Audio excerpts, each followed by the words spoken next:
Et si demain, la France perdait le contrôle de son budget, si elle était mise sous la tutelle du FMI? Ah, c'est un scénario qui peut sembler un peu scénario catastrophe, mais c'est un scénario qu'on a déjà vu en Europe avec les Grecs. Et les répercussions avaient été extrêmement dures. La Grèce avait vu son PIB baisser de 25% et elle avait vu son chômage monter à 27%. Et ça a duré extrêmement longtemps avec une génération totalement sacrifiée. Les Grecs ont encore énormément de difficultés. Ils ne se sont toujours pas remis de la crise grecque. Alors, est-ce que ça peut arriver en France? Eh bien, la France aujourd'hui a 3 300 milliards d'euros de dette. Ça a été un immense pays économique, mais aujourd'hui, c'est 3 300 milliards d'euros de dette, la troisième dette d'Europe, juste après la Grèce et l'Italie. Et c'est surtout un déficit de 5,5% qui augmente sans arrêt et qui, d'après le FMI lui-même, devrait arriver à 6,5% en 2027, alors que la Grèce et l'Italie, elles, ont une trajectoire de leur dette qui est plutôt favorable. Bref, la France est vraiment un pays en danger. Nous sommes passés de superpuissance économique à pays qui risque d'être mis sous le contrôle du FMI. D'ailleurs, on peut se poser une question sur les politiques qui nous ont dirigés jusqu'ici. Est-ce que réussir à ce point à tout gager, c'est une réussite ou un échec? Bref, la France risque d'être mise sous le contrôle du FMI et ce qu'on va voir dans cette vidéo, c'est qu'est-ce que ça veut dire très concrètement d'être mis sous le contrôle du FMI? Qu'est-ce que ça veut dire également pour vous, citoyens français? Qu'est-ce que vous allez payer? Qui va payer la note? Et puis enfin, qu'est-ce que vous pouvez faire pour éviter que cela ne mange totalement votre épargne? Qu'est-ce que vous pouvez faire pour essayer, vous, de vous en sortir? Vous verrez, il y a des méthodes très concrètes. Bonjour et bienvenue dans cette nouvelle vidéo de Draw My Economy. Comme toujours, si vous n'êtes pas abonné, je vous suggère de le faire et de cliquer sur la cloche pour être prévenu lorsque je sors une nouvelle vidéo. Alors, comment une tutelle du FMI peut-elle arriver en France? Après tout, la France, c'est la septième puissance économique mondiale et c'est un des membres fondateurs de l'Europe et de l'euro. Donc, comment pourrions-nous être mis comme ça sous la tutelle du FMI? Eh bien, en fait, ça va extrêmement vite. C'est arrivé en Grèce et quelque chose de très proche est arrivé en Italie et le FMI est aussi intervenu en Argentine. Bref, c'est quelque chose de tout à fait plausible quand vous êtes un État qui est extrêmement endetté. Je vous le disais, la France a 3 300 milliards d'euros de dette, 114% de son PIB. Chaque seconde, sa dette augmente de 5 000 euros. C'est un chiffre titanesque. Et ce qui fait le plus peur, c'est qu'en fait, son déficit, qui est déjà entre 5,5 et 5,8% en 2024, est en train d'augmenter. Il va augmenter en 2025 et d'après le FMI lui-même, il risque d'arriver à 6,5% en 2027. C'est-à-dire que la dette va continuer à se creuser malgré le plan Bayrou, puisque le plan Bayrou prévoit que les dépenses de l'État vont encore augmenter l'année prochaine de presque 25 milliards d'euros, malgré l'effort qui vous est demandé aujourd'hui. Malgré cela, la dette va encore augmenter de 25 milliards d'euros. Et nos financiers commencent à s'en rendre compte parce que toute cette dette, il faut bien qu'on l'emprunte auprès de quelqu'un. Et aujourd'hui, ce quelqu'un commence à avoir un petit peu peur. Là, on le voit notamment sur la dette à 5 ans. Vous savez que la dette à 5 ans de la France a dépassé celle de l'Italie, de l'Espagne et de la Grèce. Nous empruntons plus cher que l'Italie, l'Espagne et la Grèce à 5 ans. Ça veut dire que les financiers, les banquiers, les BlackRock et les États qui nous prêtent de l'argent ont plus confiance en l'Italie, en l'Espagne et en la Grèce que nous pour rembourser cette fameuse dette. Et le juge de paix, c'est généralement la dette à 10 ans. Eh bien, il faut savoir que la différence entre nous et l'Italie, historiquement, sur la dette à 10 ans, c'est une différence qui est environ de 1,2%. C'est-à-dire que l'Italie emprunte généralement à 1,2% de plus que la France. En tout cas, c'était encore le cas il y a un an. Seulement voilà, la France, aujourd'hui, elle emprunte à 3,37% à 10 ans et l'Italie, elle emprunte maintenant à 3,54%. C'est-à-dire que en un an, l'écart de taux qu'il y avait entre la France et l'Italie, qui était de 1,2%, il est passé à 0,17%. Ça va extrêmement vite et très bientôt, la France risque en tout cas, d'emprunter plus cher que l'Italie dans ses bons à 10 ans. Et c'est là que se crée le risque. Parce que on est à la merci d'une chose très simple. Par exemple, une dégradation des agences de notation. Vous savez, 2 sur 3 agences de notation ont dit que la France devrait être dégradée, mais qu'ils ne le faisaient pas tout de suite. Ils l'ont dit texto. Seulement voilà, si notre dette passe de A à moins A, B, B plus, eh bien, rien que ce changement va faire que certaines banques, certains fonds de pension et certains autres États ne vont plus pouvoir nous prêter parce qu'elles n'ont pas le droit de prêter en dessous de AA. Et ça peut créer un accident de crédit, c'est-à-dire qu'on peut se retrouver avec une difficulté énorme qui est on n'est plus capable d'emprunter ou on doit emprunter à des taux très élevés. Ça, c'est un accident de crédit, mais vous pouvez aussi avoir les marchés qui, d'eux-mêmes, décident que non, la France n'est pas fiable. C'est arrivé à l'Italie de Berlusconi, où en 15 jours, les taux d'intérêt italiens ont doublé et ont atteint les 7%, ce qui a entraîné de facto la chute de Berlusconi et la prise en main du pouvoir par une administration qui avait été décidée par l'Europe et la mise en place de mesures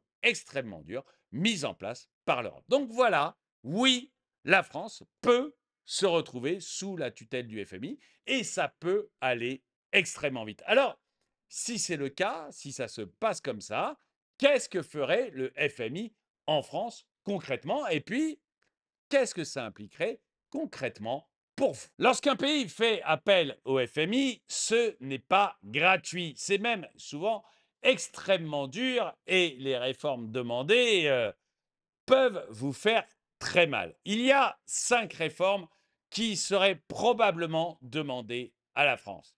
La première, eh bien, c'est de réduire ses dépenses. L'austérité, mais la vraie, pas celle dont on vous parle depuis des années et qui n'est qu'une douleur lente. Là, ça serait une douleur extrêmement forte et extrêmement rapide. La Grèce, par exemple, avait dû baisser de 30% les salaires de ses fonctionnaires. Elle avait dû réduire les effectifs de sa fonction publique et elle avait dû faire des coupes extrêmement hard dans la santé, dans l'éducation et dans les retraites. Et vous auriez probablement quelque chose de similaire qui arriverait en France. On attaquerait d'abord les dépenses de retraite parce que c'est le premier budget de l'État. Et du coup, vous auriez d'abord une retraite qui passerait très certainement en 1 ou 2 ans à 67 ans ou plus. Je dis 67 ans parce que c'est quelque chose d'intermédiaire, mais on voit bien que beaucoup d'États européens sont déjà à 70 et que la tentation du FMI, ça serait de nous mettre aussi très rapidement à 70 ans. Mais on irait au moins à 67 ans en 1 ou 2 ans. Et puis ensuite, vous auriez aussi une baisse des pensions de retraite actuelles. Ça, c'est certain. La baisse serait probablement importante. 10, 15, peut-être 20% de baisse sur les pensions de retraite actuelles. Ensuite, vous auriez une baisse du nombre de fonctionnaires qui serait très rapide parce qu'il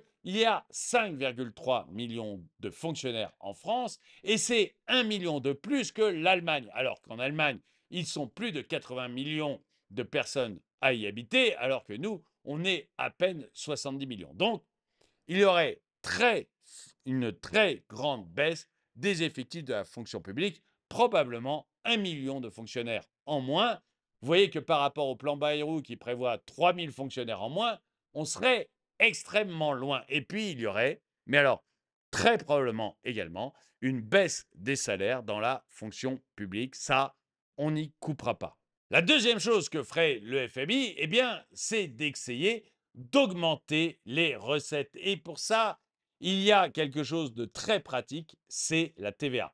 En Grèce, la TVA avec le FMI est passée à 24%. Eh bien, il y a de fortes chances qu'en France également, la TVA passerait à 24%. C'est un impôt qui est très facile à collecter et qui très rapidement rapporte beaucoup d'argent. Donc là aussi, ça sera l'impôt que demandera le FMI avant tout. Et puis, pour les classes moyennes et les classes moyennes supérieures, il y aurait probablement des augmentations d'impôts. Là, la raison est simple. Les classes moyennes et les classes moyennes supérieures, ce sont les plus nombreux. Donc, si on augmente les impôts sur eux, ça permet d'encaisser plus rapidement de l'argent. La justice sociale, le FMI s'en fiche totalement.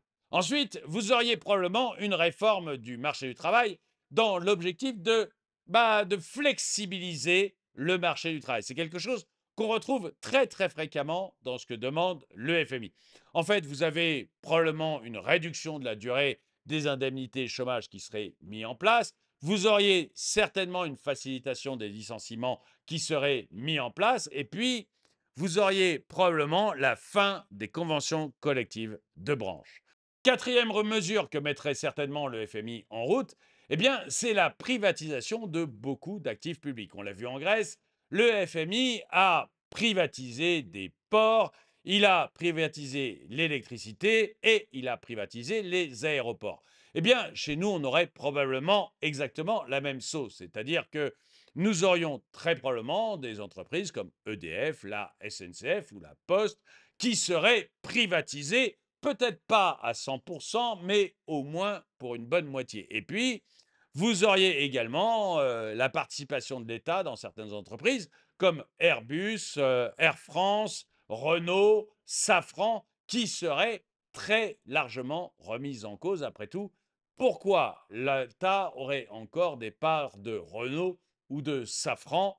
C'est quelque chose qui m'échappe et qui échappera certainement au FMI. Et puis enfin, vous auriez des milliers de bâtiments publics qui seraient vendus comme ont été vendus les ports grecs. On vendrait des bâtiments publics tout simplement pour permettre de faire rentrer de l'argent dans les caisses de l'État et lui permettre de se désendetter le plus possible. Cinquième mesure que prendrait le FMI, eh bien, c'est d'installer un système de surveillance. Ça, c'est ce qu'ils ont fait en Grèce. Ils ont mis en fait un système de surveillance dans lequel il y a le FMI, la BCE et l'Union européenne. Vous savez, la fameuse Troïka qui vient vérifier trimestriellement les comptes de la Grèce et qui viendrait probablement vérifier également trimestriellement les comptes de la France et l'avancée des mesures que l'on aura prises. Et ça a été pour la Grèce, mais ça peut aller aussi plus loin. Pour l'Italie, je vous l'ai dit, quand Berlusconi a été chassé du pouvoir parce que les taux d'intérêt avaient été doublés, eh bien là, on a carrément nommé son successeur. On a décidé qui serait le Premier ministre italien qui ferait toutes les réformes nécessaires pour moderniser l'Italie. Bref, l'arrivée du FMI, c'est une perte pure et simple de souveraineté et ça peut durer, dans le cas de la Grèce, ça a duré 8 à 10 ans. Alors, qui va payer? Eh bien, dans un pays qui tombe sous la coupe du FMI, ce ne sont pas les élites qui payent, ce ne sont pas les politiques qui payent. Non, ceux qui payent, ce sont les contribuables, les retraités, les salariés, les classes moyennes. Autrement dit, c'est vous. Une intervention du FMI, ça veut dire tout d'abord une récession extrêmement forte. Pour vous donner un exemple, en Grèce, eh bien, la récession a été de 25% du PIB entre 2008 et 2016. Ils ont perdu 25% de leur PIB en 2008 et 2016. Et ça, pour tous les chefs d'entreprise, pour tous les indépendants, pour tous les commerçants, c'est une catastrophe absolue. Parce que ça veut dire quoi, cette baisse du PIB de 25%? Eh bien, le FMI arrive et du coup, il y a une forte pression sur les salaires et surtout les dépenses de l'État baissent énormément. Et comme ça baisse énormément, eh bien, vous avez du coup une consommation qui chute drastiquement. Et ça veut dire des entreprises qui ferment tout simplement. Et en France, on peut estimer qu'en 2 ans, la récession serait de 5 à 10%. Et du coup, Si les entreprises ferment, alors certes, les indépendants, certes, les artisans, certes, les commerçants et les chefs d'entreprise sont les premiers touchés, mais les deuxièmes touchés, eh bien, ça va être tous les salariés. Tous les salariés vont en faire les frais parce que les fermetures d'entreprise, ça veut dire une hausse massive du chômage. Et en Grèce, vous avez eu un chômage qui est arrivé à 27% en 2013. Il représentait 50% chez les jeunes. En France, aujourd'hui, le chômage, il est à peu près de 7,5%, mais si on supprime les aides, si on supprime les postes publics, si on supprime la protection, eh bien, ce chiffre pourrait très probablement doubler. Le résultat de tout cela, eh ben, c'est une explosion des inégalités. Et ça a été déjà le cas en Grèce. En Grèce, la pauvreté a touché 35% de la population en 2015. Et eh bien, en France, ça va toucher énormément les classes moyennes. Vous savez, les classes moyennes, si vous n'avez plus d'aide sociale, si vous avez une hausse de la TVA et si vous avez les salaires qui sont en baisse et du coup un chômage très fort, eh bien, vous avez beaucoup de classes moyennes qui vont être décrochées et qui vont petit à petit rentrer dans la pauvreté. Et là aussi, vous risquez d'avoir une pauvreté qui va énormément s'accroître en France. Sans compter que dans le même temps, vous risquez d'avoir un gel de l'épargne. Parce que oui, en Grèce, la situation était tellement catastrophique que la grande peur du FMI et la grande peur de l'État grec, c'était que les Grecs aillent récupérer tout leur argent dans les banques et provoquent du coup un bank run. Du coup, eh bien, les Grecs n'ont plus le droit que de retirer 60 euros par jour en 2015. Vous aviez de l'argent à la banque, mais vous ne pouviez en récupérer que 60 euros par jour. Et en France, tout est prêt pour ce genre de choses. Vous avez des lois comme la loi Sapin 2 qui permettraient totalement à l'État de geler votre épargne et de vous empêcher d'y avoir accès trop rapidement pour éviter un bank run.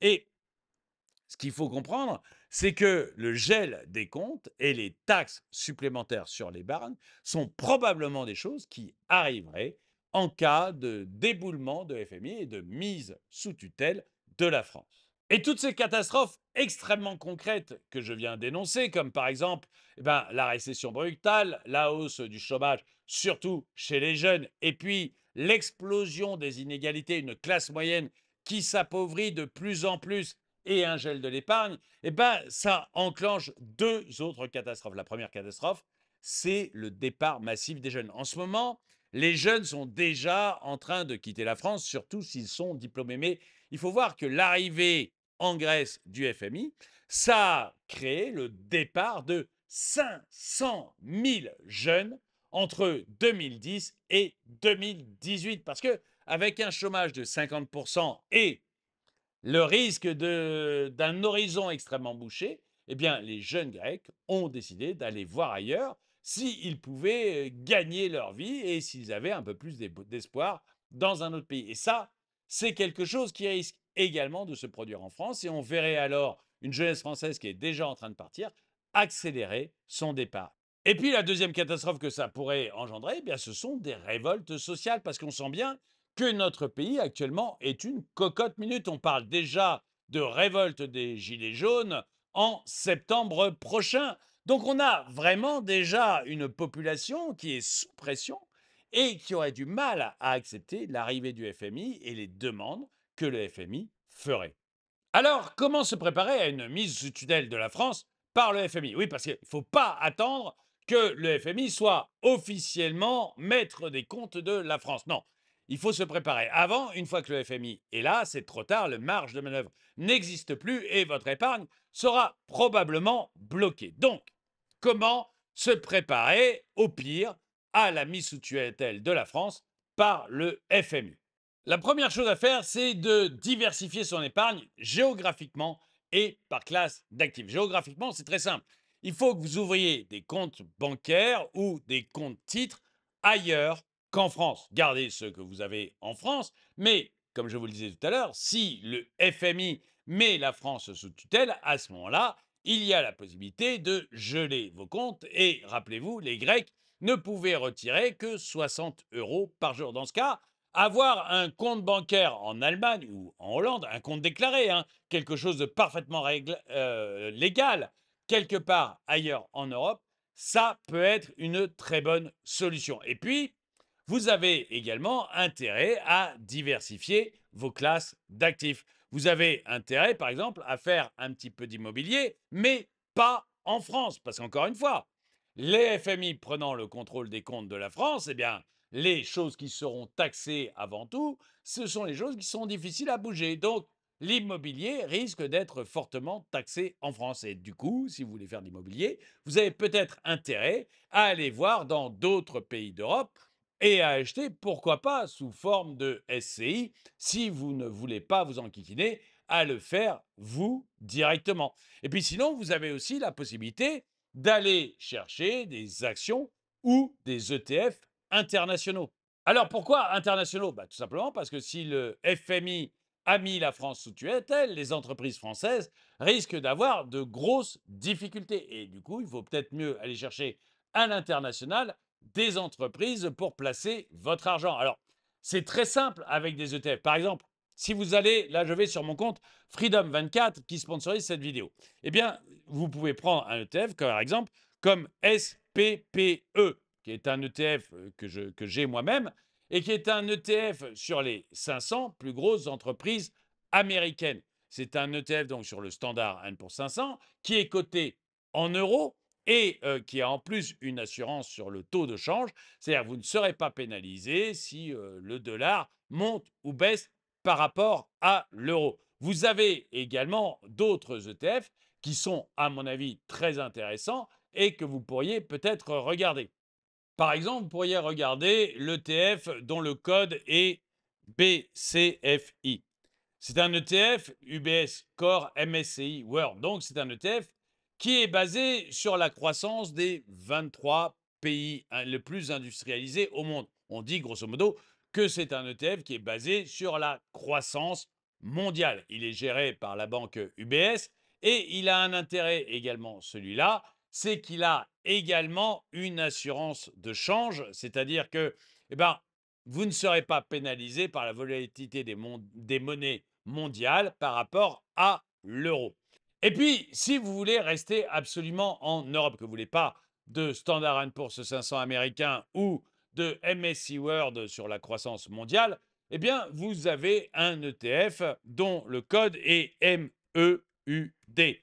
Cet ETF, il est géré par Amundi, il s'appelle Amundi Stocks Europe 600. Amundi, c'est une filiale du Crédit Agricole et l'ETF, lui, il est basé sur les 600 plus grosses entreprises européennes. Enfin, vous pourriez considérer aussi le fait d'acheter un petit peu d'or physique parce que l'or d'investissement, attention, hein, pas de montre en or, pas de bijoux en or, de l'or d'investissement, c'est quelque chose qui a toujours montré son efficacité pour traverser les crises. Bref, quoi qu'il en soit, votre épargne, vous devez la diversifier géographiquement. Ne gardez pas uniquement un compte en France, mais allez ouvrir aussi des comptes ailleurs. Et puis répartissez-la également entre différentes classes d'actifs. Ça, c'est pour la partie épargne. Mais il y a également la partie revenus. Je vous l'ai dit, si le FMI prend les contrôles de la France, vous allez avoir une baisse importante de revenus, un chômage qui va augmenter et probablement des pensions de retraite, si vous êtes retraité, qui vont baisser. Donc, il faut prévoir cela et vous créer des revenus complémentaires. Les revenus complémentaires, il y a deux possibilités. Soit vous pouvez d'essayer de vous former dans des jobs qui se font sur Internet et qui vous font des revenus complémentaires, mais vous pouvez également essayer de placer votre argent pour qu'elle vous permette d'avoir des sources de revenus. Et là, j'ai deux pistes extrêmement concrètes pour vous. La première, eh bien, c'est un ETF qu'on appelle SPYD. C'est un ETF qui est basé sur les dividendes aristocrates US. Alors, j'en ai déjà souvent parlé sur cette vidéo des aristocrates US. Il faut juste savoir que ce sont des entreprises qui versent des dividendes croissants depuis plus de 25 ans, dans des entreprises qui ont l'habitude de traverser les crises et qui, malgré tout, versent des dividendes croissants. Ça, c'est une source de revenus qu'on peut juger assez stable et de qualité. Et puis, c'est des entreprises US, donc des entreprises qui ne seront pas touchées par, le cas d'un FMI qui prendrait les contrôles de la France. Et puis, vous avez un deuxième ETF aussi qui pourrait tout à fait vous intéresser. Cet ETF, il a pour code EXSG. EXSG, c'est le iShare Eurostock Select Dividend 30. En fait, ce sont les 30 entreprises européennes qui versent les plus hauts dividendes et qui ont au moins 5 ans d'ancienneté dans le versement de forts dividendes. C'est-à-dire des entreprises qui sont extrêmement solides. Le rendement de ce dividende est très élevé, hein. Il est au-dessus de 4% juste pour le dividende. Après, vous avez la croissance de la valeur de l'ETF. Donc, c'est un placement qui semble devoir être considéré quand on veut un revenu complémentaire. Et puis, cerise sur le gâteau, ce EXSG, il est disponible en PEA. Tout ce que je viens de vous décrire là, ce n'est pas de la science-fiction, c'est déjà arrivé dans d'autres pays. Et en France, on a des membres de gouvernement qui évoquent très concrètement le fait que la France soit mise sous tutelle du FMI. Le ministre de l'économie lui-même l'a évoqué. Donc on est dans un scénario qui devient de plus en plus probable. Alors comment faire très concrètement? Très concrètement, vous pourriez déjà ouvrir un compte chez un broker comme Freedom 24. C'est très facile d'ouvrir un compte chez un broker. C'est très facile d'ouvrir un compte chez Freedom 24. J'ai déjà fait une vidéo à ce sujet, je vous la mets quelque part, mais ce qu'il faut retenir, c'est qu'il suffit pour vous d'avoir une pièce d'identité, de faire un selfie et d'avoir un justificatif de domicile. Tout ça pour qu'il vérifie que vous n'êtes pas Pablo Escobar, ce qui est quand même la moindre des choses. Ensuite, vous mettez de l'argent sur votre compte Freedom 24 et vous pouvez très rapidement commencer à acheter vos premiers ETF comme ceux que je vous ai montrés tout à l'heure. Vous pouvez également acheter des actions ou des ETF en France, si vraiment vous voulez le faire en France. Vous pouvez le faire en Europe, vous pouvez le faire aux États-Unis et vous pouvez le faire en Asie. Et vous pouvez même, si ces actions vous effraient, aller chercher des obligations d'entreprise ou même des obligations de l'État américain qui sont notées AAA et qui vont vous permettre de vous créer des revenus supplémentaires. Avec Freedom 24, vous pouvez même ouvrir un compte multiple devises, c'est-à-dire avoir un compte en euros et un compte en dollars. Et encore une fois, c'est extrêmement simple à faire. Et puis surtout, vous gardez la liquidité, c'est-à-dire que même si, comme en Grèce, on interdit aux banques de vous donner plus de 60 euros par jour, eh bien, vous pouvez tirer sur votre compte Freedom 24 autant que vous le souhaitez. Bref, je vous invite à aller voir tout ce que Freedom 24 a à vous offrir. Je vous ai mis un lien dans la description de cette vidéo et sur le premier commentaire épinglé. Et puis, vous avez un QR code qui est apparu à l'écran et que vous pouvez scanner pour aller directement sur le site de Freedom 24. En conclusion, je dirais que si la France devait tomber sans les griffes du FMI, c'est pas à Bercy que l'on pleurerait. Ce ne sont pas les politiques et ce ne sont pas les riches qui paieraient. Non, c'est vous, c'est la classe moyenne qui paierait. Vous allez payer de plein de manières que j'ai pu vous détailler, mais vous allez avoir une forte récession, vous allez avoir un chômage qui va augmenter, les retraités vont voir leur pension diminuer et ceux qui ne sont pas encore retraités vont devoir travailler beaucoup plus vieux pour pouvoir espérer l'être un jour. L'arrivée du FMI, ça règle beaucoup de problèmes, mais ce n'est vraiment pas gratuit. Et vous devez absolument, si vous pensez que cette arrivée est possible, vous devez absolument vous préparer. Pour cela, ouvrez des comptes bancaires et des comptes chez des brokers ailleurs qu'en France pour pouvoir continuer à avoir accès à votre argent, même si l'accès à l'argent chez les assureurs et les banques françaises devient limité. Mettez votre épargne dans différents types de placements, des actions, des ETF internationaux, peut-être des obligations, de l'immobilier, mais pas en France, à l'étranger, et puis de l'or physique et une réserve de liquide chez vous pour pouvoir continuer à avoir accès si jamais les banques sont bloquées. Et puis, surtout, n'oubliez pas également de prévoir d'avoir des revenus complémentaires, que ce soit grâce à des ETF à dividendes, comme ceux que j'ai pu vous montrer, ou grâce, bah, peut-être à des petites sources de revenus que vous pourriez avoir grâce à Internet, par exemple.